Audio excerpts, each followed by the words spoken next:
E kam parë një ëndër thotë dhe kam lexuar komentet e kësaj ëndre dhe janë bërë shumë merak. Ëndra ishte që më kanë rënë dhëmbët dhe kam parë që komenti i kësaj ëndre është që humb një antar të familjes ose humb pasurinë. Feja na orienton që ëndrat janë disa llojesh dhe se nuk ka një fjalor fiks për komentimin e ëndrave. Pra nuk është se ekziston një formulë fikse se si komentohen ëndrat.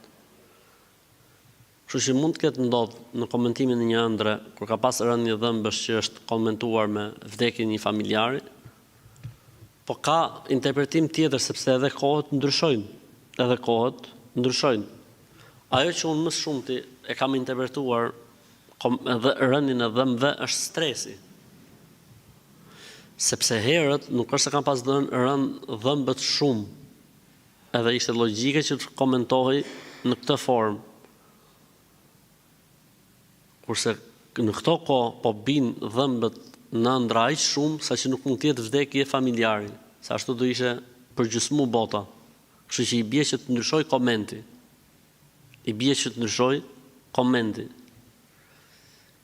Erdhi njëri thotë tek Muhammed bin Sirini dhe i tha: "Ndimër. Ta kam parë ëndër tha sikur po haja fiq."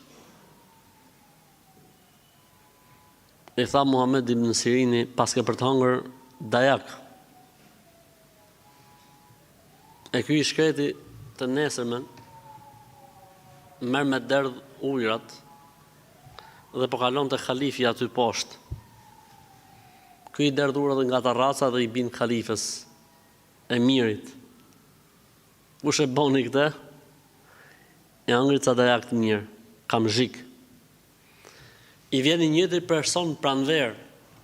I thot kam parë ëndër se kur kam hëngër fiq. I thot ka përdzon një sëmundje.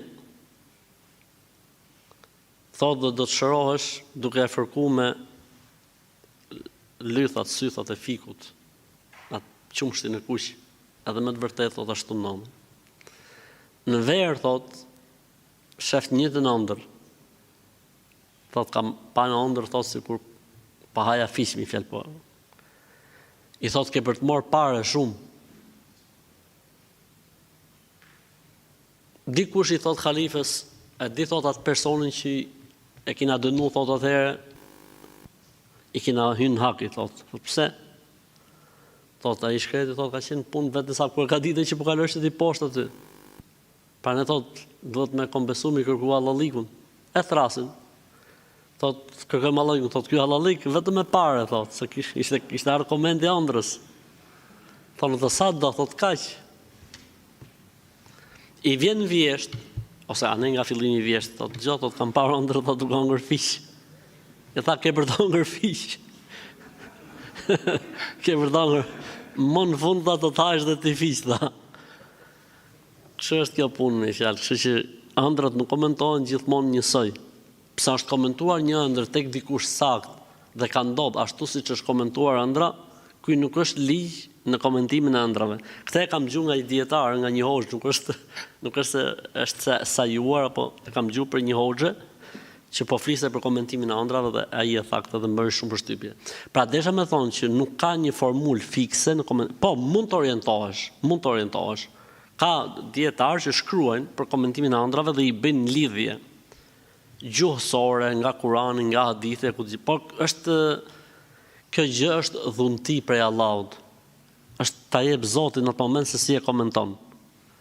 Kështu që Allahu din më së miri. Përgjithësi në këtë kohë kur jetojmë, rënja e dhëmbëve nuk ka të bëjë as me humbjen e njerëzve të familjes, as me humbjen e pasurisë, por ka të bëjë me stresin e papartë personit. Pra ky njeri ka ngarkesë të madhe.